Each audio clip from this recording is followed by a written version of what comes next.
ఈ గుండె ఆగిపోతే మనిషి చచ్చిపోయినట్టు కదా యాక్చువల్గా. హై క్వాలిటీ తిండి తింటున్నారు, ఎక్సర్సైజ్ లేకపోవడం వల్ల కొలెస్ట్రాల్ పెరిగి షుగర్కి గుండెపోటుకు ఉన్న అనుబంధం ఏముంది? భారతదేశంలో హార్ట్ అటాక్స్ అనే దానికి ప్రధాన కారణం షుగర్ అండి. షుగర్ ఉన్న వాళ్ళల్లో హార్ట్ అటాక్ రిస్క్ చాలా మనలో షుగర్ కానివ్వండి, షుగర్ వల్ల వచ్చే హార్ట్ అటాక్స్ 10 ఏళ్ళు తక్కువ వయసులో వస్తాయి, వస్తే తీవ్రంగా వస్తాయి.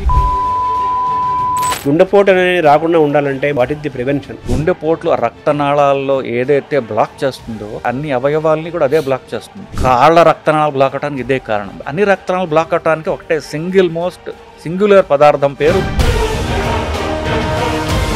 షుగర్ వచ్చిన తర్వాత పెరగకుండా ఉండాలంటే మీరు సూచించేది ఏంటి? డైట్, ఎక్సర్సైజ్ అనేవి మీరు ఏమి చేయగలరు దాంట్లో ఆప్టిమైజ్ చేసుకోవాలి. మీరు డైట్ బాగా చేయగలరా, డైట్ చేయండి, ఎక్సర్సైజ్ చేయండి. ఇలా మీరు బ్యాలెన్స్ చేసుకుంటూ బరువు తగ్గితే ఆ షుగర్ అనేది రివర్స్ అవుతుంది. ఇప్పుడు బరువు తగ్గించడానికి లేటెస్ట్గా కొన్ని ఇంజక్షన్లు కూడా అమెరికాలో ఉన్నప్పుడు ఇండియాలో కూడా ఈ మధ్యనే వచ్చినాయి విన్నాం. అవి నిజంగా ఎఫెక్ట్ చేస్తాయా? సైడ్ ఎఫెక్ట్స్ ఏమైనా ఉంటాయి? అమెరికాలో ఏ బ్రాండ్స్ లో ఉన్నాయో అదే బ్రాండ్స్ ఇండియాలో దొరుకుతున్నాయి. ప్రస్తుతం మనకి 2 ఇంజక్షన్లు ఉన్నాయి, ఒక టాబ్లెట్ ఉంది. మీరు ఆశ్చర్యపోతారు, ఇవన్నీ ఆకలి తగ్గిస్తాయి.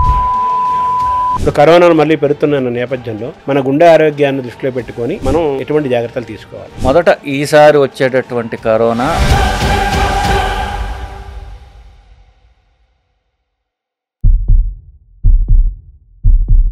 నమస్కారం.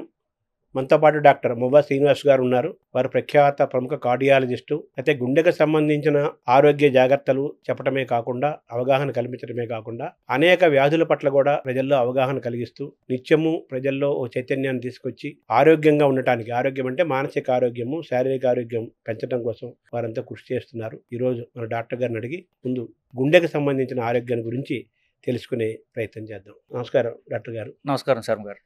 ఈ గుండె ఆగిపోతే మనిషి చచ్చిపోయినట్టు కదా యాక్చువల్గా. అవునండి. డెఫినేషన్.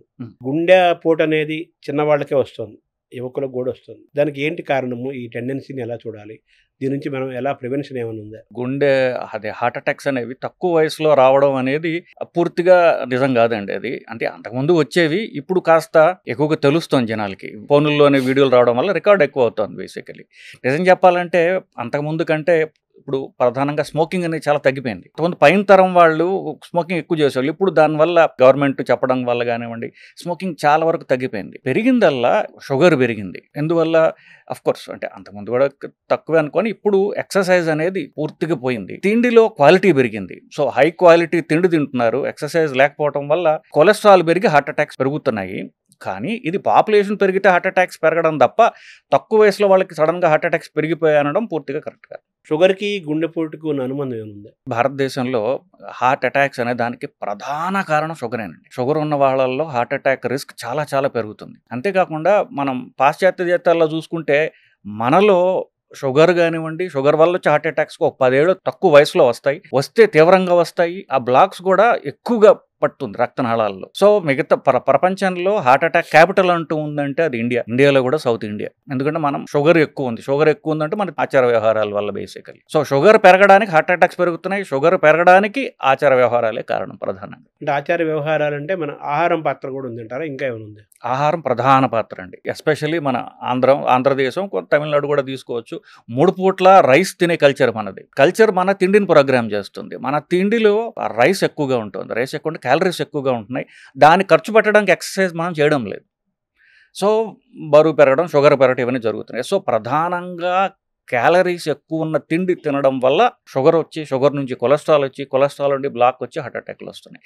సో మనం వెనక్కి తీసుకుంటే మన తిండిలో ప్రధానంగా క్యాలరీస్ ఎక్కువ వల్ల హార్ట్ అటాక్స్ వస్తున్నాయి. షుగర్ రాకుండా ఉండాలంటే ఏం చేయాలి? ప్రివెన్షన్.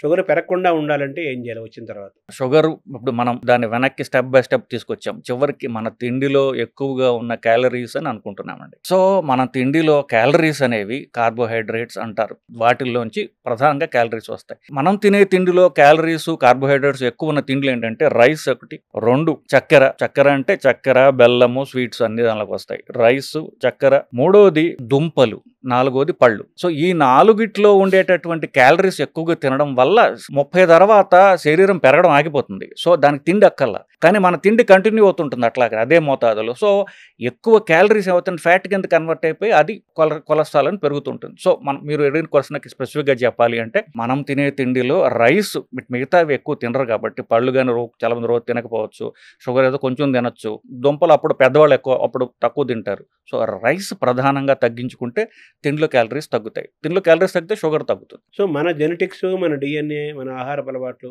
ఒక్కొక్క ప్రాంతానికి ఒక్కొక్క శీతోష్ణ పరిస్థితులు కానీ జీన్స్ కానీ ఒక్కొక్క ప్రాంతానికి ఒక్కొక్క రకమైన ఆహారాన్ని డిజైన్ చేశారు కదా. సో మనకు కూడా అలా డిజైన్ అవ్వబడిన ఆహారం కదా ఇది.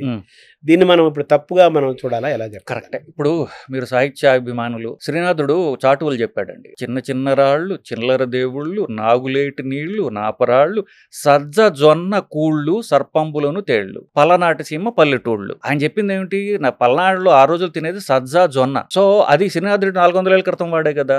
సో మన ప్రధానంగా అట్లీస్ట్ ఆయన చెప్పిన ప్రాంతం చూసుకున్నా కూడా సజ్జ జొన్న ఎక్కువ తినేవాళ్ళు. అఫ్కోర్స్ తెలంగాణలో ఇప్పటికీ కూడా రైస్ కంటే పల్లెటూళ్ళలో చూసుకుంటే జొన్నలు ఎక్కువ తింటుంటారు. ఫస్ట్ ఎక్కువ ప్రధానంగా ప్రజలు తినేది సజ్జలు, జొన్నలు ఇట్లాంటివి తినేవాళ్ళు. కొంచెం చదువుకున్న వాళ్ళు, అప్పర్ క్లాస్ వాళ్ళు రైస్ తినడంతో అది ఫ్యాషన్ అయిపోయింది. సో రైస్ తినడం కొంచెం ఫ్యాషన్ లాగా అయిపోయి రైస్ ఎక్కువగా పెరిగిపోతూ వచ్చింది. ప్లస్ మనకి మనది రెండు సార్లు తినే కల్చర్. ఈ బ్రిటిష్ వాళ్ళు వచ్చి బ్రేక్ఫాస్ట్ అనేది ఇంట్రడ్యూస్ చేశాడు. సో 3 సార్లు తినడం అదొక ఫ్యాషన్ అయిపోయింది. ఆ ఫ్యాషన్ లో రైస్ తినడం అంటే ఇప్పుడు ఇడ్లీలు కానివ్వండి ఇవన్నీ కూడా రైస్ ప్రధానంగా చేసే రిలేటెడ్. సో 2 సార్లు తినే జొన్నలు పోయి 2 సార్లు రైస్ వచ్చి అది 3 సార్లు రైస్ అయిపోయింది. సో ఈ కల్చర్ మనం డిజైన్ చేసుకుంది కాదు, మనం డిజైన్ చేసుకుంది మనం కల్చరల్ ఫ్యాషన్ బట్టి పోయి ట్రెడిషనల్ తిండి మారిపోయి గత 300-400 ఏళ్ళుగా ఈ రైస్ ప్రధానమైనటువంటి తిండిగా రూపాంతరం చెందింది బేసికల్. దానివల్ల ఇప్పుడు ఈ అధిక బరువు, షుగరు పెరిగి హార్ట్ అటాక్లు పెరుగుతున్నాయి తప్ప మన ట్రెడిషనల్ తిండి మనం మానేసాం, వదిలేసాం. అందువల్ల ఇది వస్తుంది అనేది నా అభిప్రాయం. మామూలుగా గ్రీన్ రెవల్యూషన్ వచ్చిన తర్వాత ఈ మన ప్రాంతంలో రైసు, నార్త్ ప్రాంతంలో గోధుమలు, ఈ రెండు పెరిగినాయి గ్రీన్ రెవల్యూషన్లో భాగంగా. ఈ పెరిగిన తర్వాతనే షుగర్లు ఇవన్నీ పెరుగుతున్నాయి అని అంటున్నారు. సో మనదైన ఆహారం మళ్ళీ మనం తిరిగితే ఇప్పుడు మీరు చెప్పినట్టుగా సజ్జలు, జొన్నలు, రాగులు, ఆరికలు, కొర్రలు ఇటువంటి ఆహారం ఒకప్పుడు తినేవాళ్ళము కొన్ని వందల సంవత్సరాల క్రితము. 50 ఏళ్ల క్రితం కూడా చాలా ప్రాంతాల్లో, పల్నాడు ప్రాంతాల్లో, చాలా ప్రాంతాల్లో, రాయలసీమలో, తెలంగాణలో 40 ఏళ్ల క్రితం కూడా తిన్నారు. ఆ ఆహారం మళ్ళీ మనం ఆహారాన్ని కానీ దాంట్లోకి వెళితే మళ్ళీ మన ఆరోగ్యాన్ని తిరిగి తెచ్చుకోవచ్చు అని అనొచ్చా మీ మాటల ద్వారా? నిస్సంశయంగా అండి, ఎట్లా అనుమానం లేకుండా మన ట్రెడిషనల్ అంటే ఇప్పుడు కాదు, మనం మీరు చెప్పినట్టుగా మన ట్రెడిషనల్ తిండికి మనం పోగలిగితే మనకున్న జాడ్యాలన్నీ పోతాయనేది నా అభిప్రాయం అండి. ఇప్పుడున్న నేపథ్యంలో లైఫ్ స్టైల్ డిసీజెస్ అంటున్నారు. ఎగ్జాక్ట్. మనం ఏ డిసీజ్ టచ్ చేసినా దానంటే లైఫ్ స్టైల్కి లింక్ చేస్తున్నారు కదా. అవును. ఇప్పుడు ఈ మారిన క్రమంలో లైఫ్ స్టైల్ని మనం మార్చుకోవటం సాధ్యమా? ఇటువంటి వాతావరణంలో కూడా మన ఆరోగ్యాన్ని ఎలా కాపాడుకోవాలి? సో దానికి ఒకటే ఎగ్జాంపుల్ చెప్తానండి. ఇప్పుడు నేను చాలా బిజీ, నేను కార్పొరేట్లో పనిచేస్తుంటా, మేనేజర్ని లేదా నేను డాక్టర్ని కావచ్చు, ఎవరైనా సరే నేను ఎంత బిజీగా ఉన్నానంటే పొద్దున 6 నుంచి రాత్రి 11 బిజీగా ఉన్నా, అందువల్ల హార్ట్ అటాక్ వచ్చిందంటే నాకు అర్థం లేదు కదా. సో మీరు ఏం పని చేసినా చివరికి మీరు ఆరోగ్యం పాడు చేసుకున్నంతగా ఉంటే ఆ పని మీకు హానికరం. బిజీగా ఉండొద్దు నేను చెప్పట్లా, పని తగ్గించుకోవాలని కూడా నేను చెప్పట్లా. మీరు ఎంత బిజీగా మీ స్కెడ్యూల్ మీరు పెట్టుకుంటారో ఆ స్కెడ్యూల్లో 1 గంట మీరు ఎక్సర్సైజ్ పెట్టుకోకపోతే మీకు మీరు హాని చేసుకుంటున్నారు కదా. మీరు ఆరోగ్యంగా ఉంటే మీ పని ఇంకా బాగా చేయగలరు. సో మీకు పని చేయడానికి బాగా ఎఫిషియెంట్గా ఉండడానికి భాగంగా మీ బాడీని కాపాడుకోవడం కూడా మీ ఎఫిషియన్సీలో భాగం. అది పెద్ద పెద్ద పొజిషన్స్లో ఉన్న వాళ్ళకైతే వాళ్ళ ఆరోగ్యం ప్రజలకు ఉపయోగం కాబట్టి వాళ్ళ చుట్టూ ఉన్న టీము వాళ్ళకి సంవత్సరాలు పరీక్షలు చేయడం, వాళ్ళకి బలవంతంగా ఎక్సర్సైజులు చేస్తుంటారు. అలాగే if you want to be busy or if you think you are efficient, మీరు నేను ఎఫిషియంట్ అనుకుంటే దానిలో బాగా ఎక్సర్సైజ్ ఉండాలి. అంటే ఫిజికల్ ఫిట్ బాడీలో ఫిట్ మైండ్ ఉంటుంది కాబట్టి. సో నేను ఎంత బిజీగా ఉన్నాను, చాలా స్ట్రెస్ఫుల్ లైఫ్ కాబట్టి నేను ఎక్సర్సైజ్ చేయలేకపోతున్నాను అనడం అనేది మీరు ఎఫిషియంట్ కాదు అని చెప్తోంది అది. సో అంటే దెర్ ఈజ్ నో ఎక్స్క్యూజ్.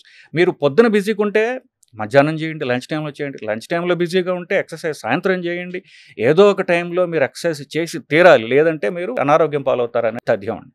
షుగర్లు రాకుండా ఉండాలంటే శాశ్వతంగా షుగర్ వచ్చిన తర్వాత పెరగకుండా ఉండాలంటే మీరు సూచించేది ఏంటి? సింపుల్ లెక్క అండి. బేసిక్గా మనం తినే తిండిలో క్యాలరీస్ ఎక్కువ ఉంటున్నాయి. ఆ క్యాలరీస్ ఖర్చు పెట్టలేకపోతున్నాం మనం. ఇప్పుడు డైట్ అంటాం, మనందరం ఇప్పుడు మాట్లాడేది రైస్ ఆపేయాలని చెప్తున్నాం. ఈ అలవాట్ల వల్ల ఇప్పుడు అన్నప్రాసం చేసేది అన్నం అంటున్నాం. అన్నప్రాసం ఒక సంవత్సరం వయసులో చేస్తారు. 40 ఏళ్ళకో 50 ఏళ్ళకో నాలాంటి డాక్టర్ అవ్వచ్చు, అన్నం మానేయమంటే వాళ్ళకి కష్టం కావచ్చు, అందరూ ఆపలేకపోవచ్చు కూడా. సో ఈ డైట్ ఎక్సర్సైజ్ అనేవి మీరు ఏమి చేయగలరు, దాంట్లో ఆప్టిమైజ్ చేసుకోవాలి. మీరు డైట్ బాగా చేయగలరా, డైట్ చేయండి. మీరు డైట్ చేయలేరు అనుకోండి, మీరు తగ్గించగలిగినంత మీరు తగ్గించుకోండి, ఎక్సర్సైజ్ చేయండి. సో ఈ రెండు బ్యాలెన్స్ చేసుకుంటూ మనం బరువు తగ్గాలి. సో బరువు తగ్గడానికి మీరు డైటు చేయాలి, ఎక్సర్సైజు చేయాలి. వట్టి డైటే చేశారనుకోండి, ఒక గాలి తీసిన బెలూన్ లాగా ఒక సిక్ లుక్ వస్తుంది అనమాట, ఏదో జబ్బు పడిపోయిన వాడి లుక్ వస్తుంది. అది కాకుండా ఎక్సర్సైజ్ చేసినట్లయితే ఆ ఫ్యాట్ లాస్ ఏదైతే ఉందో అది హెల్తీగా ఉంటాడు వాడు. సో ఎక్సర్సైజ్ చేసిన బాడీ హెల్తీగా అందంగా కనిపిస్తుంది. ఒట్టి డైట్ చేసిన వాడికి జబ్బు వచ్చినా కూడా చూడండి అలా గాలి తీసిన బెలూన్లాగా అయిపోతాడు, చూసారు అలా. సో మీరు ఈ డైట్ని చేసుకుంటూ, మీరు డైట్ చేయడం కష్టమైతే కనీసం ఎక్సర్సైజ్ చేసుకుంటూ, ఎక్సర్సైజ్ చేయడం కష్టమైతే డైట్ ఎక్కువ చేసుకుంటూ, ఇలా మీరు బ్యాలెన్స్ చేసుకుంటూ బరువు తగ్గితే ఆ షుగర్ అనేది రివర్స్ అవుతుందండి. ఇప్పుడు మన డయాబెటీస్ అనేటటువంటి జబ్బులో 95% రివర్సిబుల్ అండి. 95% టైప్ 2 డయాబెటీస్ అంటారు. అంటే అది అధిక బరువు వల్ల వచ్చింది, అది జెనెటిక్గా వచ్చింది కాదు. So 95% reversible. ఇప్పుడు ఎవరెవరైతే డయాబెటీస్ రివర్స్ చేస్తాము అని అడ్వర్టైజ్ చేసుకుంటున్నారో చెప్తున్నారో వాళ్ళందరూ చివరికి ఎఫెక్టివ్గా చేసేది బరువు తగ్గించడమే. సో మీరు బరువు తగ్గించగలిగితే డిసీజ్ రివర్స్ అయిపోతుంది. ఇప్పుడు బరువు తగ్గించడానికి లేటెస్ట్గా కొన్ని ఇంజక్షన్లు కూడా మొత్తం అమెరికాలో ఉండే, ఇప్పుడు ఇండియాలో కూడా ఈ మధ్యనే వచ్చినాయి విన్నాం. అవి నిజంగా ఎఫెక్ట్ చేస్తాయా, సైడ్ ఎఫెక్ట్స్ ఏమైనా ఉంటాయా? నిజానికి బరువు తగ్గడానికి అమెరికా వాళ్ళకి ఏంటంటే అర్థమైపోయింది, జనాలు తిండి ఆపలేరు, ఎక్సర్సైజ్ చేయడం వీళ్ళ వల్ల కాదు, అది ఫిక్స్ అయిపోయాం. సో దీనివల్ల ఏమిటి, సో ఎక్సర్సైజ్ చేయలేరు, తిండి తగ్గించలేరు. కాబట్టి నిజం చెప్పాలంటే ఇప్పుడు 2 ఇంజక్షన్లు ఉన్నాయండి భారతదేశంలో ఈరోజు హైదరాబాద్లో అవైలబుల్. 2 ఇంజక్షన్లు ఉన్నాయి, ఒక ట్యాబ్లెట్ ఉంది. అమెరికాలో ఏ బ్రాండ్స్లో ఉన్నాయో అదే బ్రాండ్స్ ఇండియాలో దొరుకుతున్నాయి ప్రస్తుతం మనకి. ఇవన్నీ కూడా మీరు ఆశ్చర్యపోతారు, ఇవన్నీ ఆకలి తగ్గిస్తాయి. అంటే తిండి కట్టుకోవడం ఎంత కష్టమో అర్థమైపోయింది కదా. సో తిండి తగ్గించడానికి, ఆకలి తగ్గించడానికి 3 పనిచేస్తాయి. ఆకలి తగ్గితే బరువు తగ్గుతారు, బరువు తగ్గితే. కానీ ఇవి డెఫినెట్లీ ఇవి సైంటిఫికల్లీ ప్రూవెన్ ఎఫెక్టివ్ అండి, దీనిలో అనుమానం లేదు. నేనే చాలా మంది కూడా రాస్తూ ఉంటాను. రైబెల్సస్ అనేటటువంటి ట్యాబ్లెట్ ఉన్నది, అలాంటిది విగోవిన్ ఇంజెక్షన్, ఇదే ఇంజెక్షన్ రూపంలో వస్తుంది, అది రాబోతోంది త్వరలో. మోంజారో అనేటటువంటి లేటెస్ట్ ఇంజెక్షన్, అది ప్రస్తుతానికి అవైలబుల్. ఇవి బరువు తగ్గిస్తానిలో effective, no doubt about it. నెలకి 1.5 కిలో నుండి 2 కిలోల దాకా బరువు తగ్గిస్తాయి ఇవి. సో ఇది ఎఫెక్టివ్ హెల్తీ వెయిట్ లాస్. ఇది మీరు సడన్గా 2 నెలల్లో ఏదో పెళ్ళి ఉంది, నేను సడన్గా బరువు తగ్గిపోవాలంటే అది అన్హెల్తీ వెయిట్ లాస్. సో నెలకి 2 కిలోలు తగ్గడం హెల్తీ వెయిట్ లాస్ అది క్రియేట్ చేస్తుంది. సో ఎవ్రీ మంత్ మీరు 2 కిలోలు తగ్గుతూ పోతుంటే మీరు 6 నెలలకో 7 నెలలకో సంవత్సరానికో మీరు ఎఫెక్టివ్గా హెల్తీగా మీరు ఎంత బరువు ఉండాలో అంత బరువు తీసుకొస్తాయి. అంటే మీరు చెప్పిన ఈ ట్యాబ్లెట్, ఈ ఇంజక్షన్ల ద్వారా మనకి ఆకలి తగ్గి తీసుకునే ఆహారం ఇంటేక్ తగ్గుతుంది, తద్వారా బరువు తగ్గుతారు అంటున్నారు. యావరేజ్ నెలకి 1 నుంచి 2 కేజీలు తగ్గుతారు. ఒక 6 నెలల పీరియడ్ సుమారుగా 5 to 10 కేజీస్ తగ్గుతారు. ఇది ఒక ఆరోగ్యమైన విధానంలో హెల్తీగా తగ్గటం అని అంటున్నారు. మరి వ్యాయామం చేయక్కర్లేదా వాళ్ళప్పుడు? సో ఇప్పుడు ఈ ఎంతకాలం తీసుకోవాలి నెక్స్ట్ క్వశ్చన్. సంవత్సరం తీసుకున్నారు అనుకోండి, అంటే షుగర్ ఉన్నవాళ్ళు నిరంతరం తీసుకోవచ్చు, షుగర్ లేని వాళ్ళు సంవత్సరం ఇస్తాం. దాని తర్వాత ఇవి ఆపేస్తే మళ్ళీ తిరిగి వస్తుంది బరువు. ఎందుకంటే మన శరీర తత్వంలో, మన జీన్స్లో ఇంత బరువు ఉండాలి అని శరీరానికి ఉంటుంది. బేసికలీ తగ్గిన బరువు మళ్ళీ వస్తుంది. ఇన్ఫాక్ట్ మీరు ఆశ్చర్యపోతారు, బరువు తగ్గడానికి ఆపరేషన్ చేయించుకున్న వాళ్ళలో 84% మందికి 6 నెలల్లో పూర్తిగా బరువు వచ్చేస్తుంది. ఎందువల్ల ఇవి బండికి సర్వీస్ చేస్తాయి. మీరు లాంగ్ టర్మ్ బరువు తగ్గడం మళ్ళీ డైట్ అండ్ ఎక్సర్సైజ్ మీద ఆధారపడి ఉంటుంది. సో ఇంజెక్షన్ తీసుకుంటున్నారు, టాబ్లెట్ తీసుకుంటున్నారు, మీరు ఎక్సర్సైజ్ కూడా అలవాటు చేసుకుంటే ఆ వెయిట్ లాస్ ఏదైతుందో పర్మనెంట్గా ఉంటుంది. ఒకవేళ షుగర్ పోయి, బీపీ తగ్గిపోయి, కొలెస్ట్రాల్ తగ్గిపోయి, ఇవన్నీ ఏవైతే మీరు మంచి ఎఫెక్ట్స్ మీరు సాధించారో అవి పర్మనెంట్గా ఉండాలంటే ఎక్సర్సైజ్, వెయిట్ లాస్, తిండి మార్పి ఇవి తప్పవండి. అంటే మీరు చెప్పినట్టుగా ఇంజక్షన్లు తీసుకున్నా, టాబ్లెట్ వేసుకున్నా తగ్గుతారు, అవి ఆపేస్తే మళ్ళీ పెరుగుతారు. అవును, మీరు సర్జరీ చేయించుకున్నా తగ్గినట్టు కనిపిస్తారు, తగ్గుతారు, మళ్ళీ కొన్నకాలంగా మళ్ళీ పెరుగుతారు. ఇవి ఏమీ జరగకుండా ఉండాలంటే మన సహజమైన విధానంలో న్యాచురల్గా మన లైఫ్ స్టైల్ని మార్చుకుంటే మాత్రలు వేసుకోక్కర్లేదు, ఇంజక్షన్ చేసుకోక్కర్లేదు, సర్జరీ చేసుకోక్కర్లేదు. తప్పకుండా that is the best method కదా. That is the best method, most effective method, most difficult method. ఎందుకంటే ఇప్పుడు నేను చెప్పినట్టుగా డైట్ చేయడం, ఎక్సర్సైజ్ చేయడం అనేది అన్నిటికంటే కష్టతరం అండి. చెప్పడం చాలా తేలిక, కానీ ఇప్పుడు ఎవరన్నా పేషెంట్తో మాట్లాడనుకోండి, వాళ్ళు బాగా మోటివేటెడ్గా ఉన్నారనుకోండి, నెల రోజులు చేస్తారు, ఆ తర్వాత మోటివేషన్ పోతుంది. వాళ్ళకి జిమ్కి డబ్బులు కడతాడు అని ఆ డబ్బు అలాగే ఉంటుంది, వీళ్ళు జిమ్కి పోరు. సో డైట్ ఎక్సర్సైజ్ అనేది మన యాటిట్యూడ్, మన ఆలోచన విధానం ఉంది చూసారా, అది కొంచెం బద్ధకంతో నిండి ఉన్నటువంటి ఆలోచన. బేసికల్ మనుషులందరూ అలాగే ఉంటారు చేసి, అది లాంగ్ టర్మ్ చేసుకోవడం అనేది యాక్చువల్ ఛాలెంజ్. శరీరాన్ని, మన మనస్సుని కాదని నేను లాంగ్ టర్మ్ ఎక్సర్సైజ్ చేస్తాను అని అలవాటు చేసుకోవడం, దాన్ని ఎంజాయ్ చేయాలి బేసికల్. అప్పుడు లాంగ్ టర్మ్ చేయలేరు కదా. ఇప్పుడు డైట్ మార్పిడి చేసాము, అది ఎంజాయ్ చేయలేకపోతే వాళ్ళు లాంగ్ టర్మ్ డైట్ చేయలేరు. ఇన్ఫ్యాక్ట్ 80% డైట్స్ అన్నీ ఫెయిల్ అవుతాయి. ఎవరెవరు డైట్ గురువులు ఉన్నారో అన్ని ఫెయిల్యూర్ డైట్లు. ఎందువల్ల? మనిషికి ఇష్టమైనది పర్మనెంట్గా తింటాడు, నువ్వు అన్నం మానేసి అంటాడు, వాడికి అన్నం ఇష్టం, వాడు 2 నెలల కంటే మానలేడు. రకరకాల డైట్లు కూడా it has to be tailored to the person. వాళ్ళ ఇష్టాలతోటి మనం వర్క్ చేసుకుంటూ నీకు ఇష్టమైనవన్నీ తిను, రైస్ లేకుండా తిను అని చెప్పి వాడి క్లారిటీ వస్తుంది. ఓహో, మనస్సు ఈ విల్ నాట్ ఫీల్ డిప్రైవ్డ్, అప్పుడు లాంగ్ టర్మ్ చేయగలడు. సో ఈ కెన్ ఆ డైట్ ఎక్సర్సైజ్ కంటిన్యూస్గా చేసుకోగలరు. మీరు చెప్పినట్టు రైస్ తక్కువ తగ్గించుకుంటే సరిపోదా, పూర్తిగా మానేయాలంటారు? యాక్చువల్గా పూర్తిగా మానేస్తే మంచిదండి. బట్ వాళ్ళకి బాగా అలవాటు ఉన్నట్లయితే కనుక ఎంతవరకు తక్కువ తినగలిగితే, ఇప్పుడు రైస్ మానేసి ఇప్పుడు ప్రత్యామ్నాయం ఏం తినాలి అని బేసిక్లీ. సో ఆకలిగా ఉన్నట్లయితే ఎక్కువ కాలం చేయలేరు కదా. సో ప్రధానంగా మెయిన్ ఫంక్షన్ ఏంటంటే, వాళ్ళ main principle of weight loss is ఆకలిగా ఉండాల్సిన అవసరం లేదు. కష్టపడి మీరు సఫరింగ్లోకి పోతే ఎక్కువ కాలం చేయలేరు బేసిక్లీ. సో ఆకలిగా ఉండకుండా మీరేం తినాలి, రైస్ లేకుండా మీరేం తినాలి. రైస్ మీకు బాగా అలవాటు, ఆపుకోలేరు. ఆ రైస్ ఎంత తక్కువ తక్కువ, దాంతోపాటుగా మీరేం తింటారు, దాంతోపాటు కీన్వా తింటారా, గోధుమ తింటారా, జొన్నలు తింటారా, మీకు మీ ఇష్టాలు బట్టి మీరు దాన్ని మార్చుకోవచ్చు. సో అది పర్మనెంట్గా చేయగలరు. అంటే ఆకలిని తీర్చుకుంటూ అపటైట్ని మెయింటైన్ చేసుకుంటూ, ఎగ్జాక్ట్లీ, అలాగే మనం నీరసం రాకుండా ఎనర్జెటిక్గా ఉంటూ, ఎగ్జాక్ట్లీ, 4 తాలూకు యొక్క అభిరుచులని, ఆస్వాదాన్ని కూడా అనుభవిస్తూ ఆహారం డిజైన్ చేసుకోవడం అనేది ఛాలెంజ్. అది ఛాలెంజ్, అది ఇండివిజువలైజ్డ్. అందుకని నా దగ్గరకు వచ్చేసారు, సార్ మీకు డైట్ షీట్ ఇవ్వండి అంటారు. 200 గ్రాములు ఇడ్లీ, 30 గ్రాముల చట్నీ, ఒక 4 చుక్కల కాఫీ ఇట్లా రాసాం అనుకోండి, అవి ఎవరు మెజర్ చేస్తారు ఇంట్లో? జరిగే పని కాదు. సో వాళ్ళ ఇష్టాలతోటి వాళ్ళకి నేను చెప్తాను, ఇవి ప్రిన్సిపల్స్ అండి. మీ ఇష్టాలు మీరు డిజైన్ చేసుకుని దాని ప్రకారం ఈ ప్రిన్సిపల్స్ మీరు ఇన్కార్పొరేట్ చేసుకున్నట్లయితే మీరు లాంగ్ టర్మ్ చేయగలరు. మీరు లేదంటే ఇప్పుడు మీరు చేయలేరు ఎక్కువ కాలం అని చెప్తూ ఉంటారు. ఇప్పుడు ఇంటర్మీడియట్ ఫాస్టింగ్ అని ఒకటి వచ్చింది కదా, అది ఏమైనా ఉపయోగపడుతుంది యాక్చువల్గా? సో ఇంటర్మీడియట్ ఫాస్టింగ్ అంటే ఒంటిపూట భోజనం అండి. సో ఇన్ఫ్యాక్ట్ మనకి సన్యాసులు చేసేది ఒంటిపూట భోజనమే. సో అదే ఇంటర్మీడియట్ ఫాస్టింగ్ అంటే. ఇంటర్మీడియట్ ఫాస్టింగ్ అంటే రోజుకి ఒకసారి తినడం, మిగతాదంతా కూడా కడుపు ఖాళీగా ఉంచుకోవటం, లేదా మీరు రైస్ కాకుండా మీరు ఏమైనా తినగలగడం. సో అలా చేసినట్లయితే ఎఫెక్టివ్ ఉండాలని అనుమానం లేదు. మీకు సైంటిఫిక్ రీజన్ చెప్పగలను. సైంటిఫిక్ రీజన్ ఏంటంటే, దానికి ఇప్పుడు మీరు ఏది తిన్నా కూడా అది పూర్తిగా బ్రేక్ డౌన్ అయ్యి కణాలకు వెళ్ళడానికి 12 గంటలు పడుతుంది. మీరు పొద్దున్న బ్రేక్ఫాస్ట్ 8ంటికి చేశారండి, ఆ తిన్న బ్రేక్ఫాస్ట్ పూర్తిగా అది కణాల్లో పోవడానికి రాత్రి 8 గంటలు అవుతుంది. మరి రాత్రి దాకా మరి వెయిట్ చేయట్లేదుగా.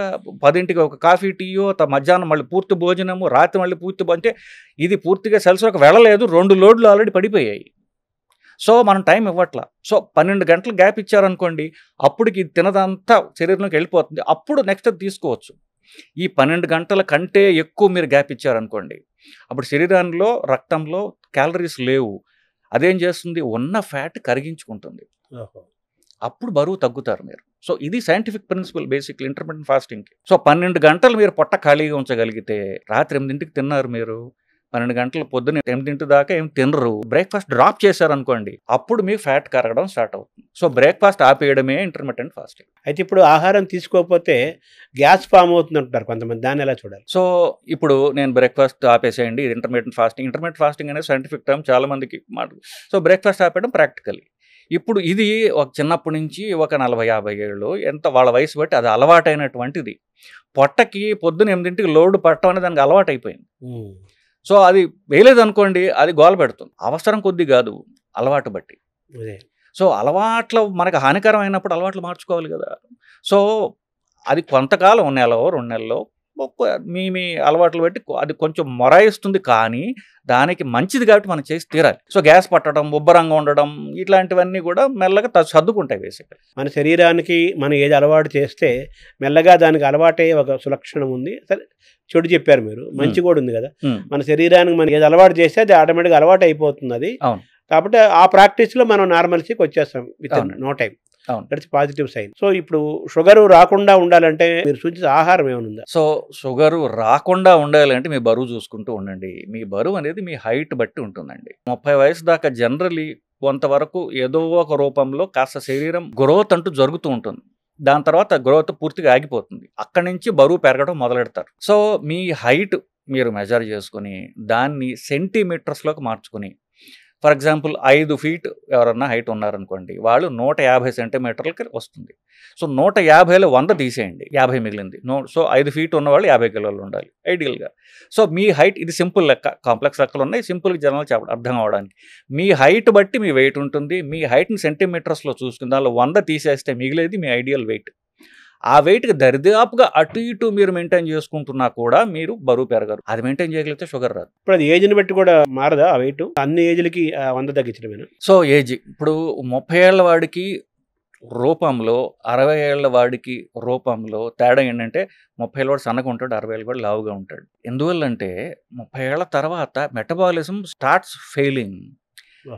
మెటబాలిజం తగ్గిపోతూ ఉంటుంది. సంవత్సరానికి 1% వాళ్ళ లంగ్ కెపాసిటీ, వాళ్ళ మజిల్ కెపాసిటీ తగ్గిపోతూ ఉంటుంది. అది న్యాచురల్. ఇంకా అంటే నేచర్కి మనతో అవసరం లేదు. అంటే 60 ఏళ్ళకి మీరు చెప్పిన 30% తగ్గిపోతుందా? 30% తగ్గిపోతుంది. అంటే సంవత్సరం పర్సెంట్ అంటే 1% తగ్గిపోతూ పోతుంది. వాడు 90 ఏళ్ళు జీవిస్తే 60% తగ్గిపోతుంది. అందుకనే ఎల్డర్లీ వాళ్ళకు వీక్గా ఎందుకుంటారు? ఇప్పుడు 30 ఏళ్ల వాడి కంటే 60 ఏళ్ల వాడు బలం తక్కువ ఎందుకుంటాడు, లావు ఎందుకు ఎక్కువగా ఉంటాడు? అన్నిటికీ ఒకటే ఆన్సరు, మీ మెటబాలిజం ఫెయిల్ అవుతోంది. ఫెయిల్ అవ్వకుండా చూసుకోవడానికి వ్యాయామం ఒకటే మార్గము. ఫెయిల్ అవ్వాలని లేదు. ఫెయిల్ న్యాచురల్గా అవ్వచ్చు. మీరు మజిల్ కండ బలం మజిల్ స్ట్రెంగ్త్ మీరు మెయింటైన్ చేసుకుంటే మీ మెటబాలిజం అనేది 30 ఏళ్లకు ఉన్న మెటబాలిజం 60 ఏళ్ళకి మీరు మెయింటైన్ చేయగలరు. అదే 90 ఏళ్ళు కూడా మెయింటైన్ చేయగలరు, if provided you maintain muscle strength. Muscle strength పెంచుకోవాలంటే ఎక్సర్సైజ్ ఒకటే భాగమా? ఎక్సర్సైజ్ మాత్రమే పనికొస్తుంది. మనిషి యొక్క బరువు ద్వారా కొలెస్ట్రాల్, షుగర్ ఇవన్నీ లింక్ గుండెపోట్లు చెప్పారు కదా. సన్నగా ఉంటారు, మామూలు ఐడియల్ వెయిట్ అనిపిస్తారు, చాలా లీన్గా ఉంటారు, మామూలుగా ఉంటారు. షుగర్ పేషెంట్లు, హార్ట్ పేషెంట్లు అలాంటి వాళ్ళు కూడా చాలా ఎక్కువ మంది ఉన్నారు కదా, దాన్ని ఎలా చూడాలి? మన భారతదేశంలో ఒక రకమైనటువంటి స్పెషల్ పాపులేషన్ ఉన్నారండి. వాళ్ళని ఏమంటే లీన్ డయాబెటిక్స్ అంటారు. ఇప్పుడు నేను ఇందాక చెప్పాను, షుగర్ వ్యాధిగ్రస్తుల్లో 95% మంది టైప్ 2 డయాబెటీస్ వాళ్ళు బరువు పెరగడం వల్ల వచ్చారు అని చెప్పేసి. ఇంకొక 5% ఉన్నారు చూసారా, వాళ్ళలో కొంత శాతం 2% ఎవరంటే లీన్ డయాబెటిక్స్ అంటారు. ఇది భారతదేశంలో ఎక్కువ, ఎస్పెషల్ సౌత్ ఇండియాలో ఎక్కువ. అంటే సన్నగా ఉంటాడు వాడు, కానీ అవయవాల చుట్టూ ఫ్యాట్ ఎక్కువ ఉంటుంది. విజరల్ ఫ్యాట్ అంటే వాడు సన్నగా ఉంటాడు, పొట్ట మాత్రం ఎంత ఉంటుంది. అంటే ఏంటి, అవయవాల చుట్టూ ఫ్యాట్ ఎక్కువ ఉంది, దానివల్ల షుగర్ వస్తుంది వాళ్ళకి. సో వీళ్ళకి కూడా ఫ్యాట్ తగ్గడానికి చేసే ఎక్సర్సైజెస్ ఏవైతే ఉన్నాయో అవి చేసుకున్నట్లయితే పొట్ట చుట్టూ ఉండే ఫ్యాట్ కూడా పోతుంది వాళ్ళు. అంటే పొట్ట చుట్టూ ఉండే అవయవాల చుట్టూ ఉండే ఫ్యాట్, బొజ్జ, అది పోతుంది. పోతే షుగర్ రివర్స్ అవుతుంది. కడుపు చుట్టూ ఫ్యాట్ ఉండి పొట్ట ఎక్కువ ఉంటే సన్నగా, మిగతా ఆకృతి సన్నగా ఉంటుంది, పొట్ట దగ్గర ఎక్కువగా ఉంటుంది కాబట్టి అంటున్నారు. ఈ ఏం లేకుండా వాడు మామూలు చాలా మంది సన్నగా ఉండేవాళ్ళు, మామూలుగా ఉండేవాళ్ళు కూడా చాలా మంది ఉన్నారు షుగర్ పేషెంట్స్. వీళ్ళందరినీ లీన్ డయాబెటిక్స్ అంటామండి. వీళ్ళలో లీన్గా ఉండి పొట్ట కూడా లేకుండా డయాబెటీస్ ఉందంటే అది స్ట్రాంగ్ జీన్స్ వల్ల ఉంటే అవకాశం ఉన్నది. ఇప్పుడు దీంట్లో 90% కామన్ కాబట్టి 90% గురించి మాట్లాడుతున్నాం. ఇంకొక 5% ఏంటంటే మనకు జీన్స్ స్ట్రాంగ్గా ఉంటాయి.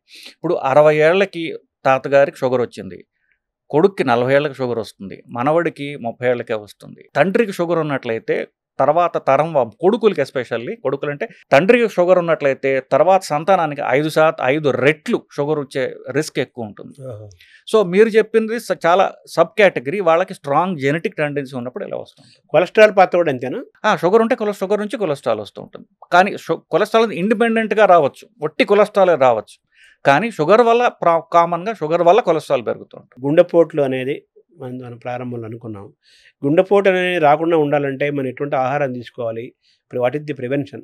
గుండెపోటు ఎందుకు అంటున్నామంటే గుండెపోటు వల్ల ప్రాణాలు పోతాయని.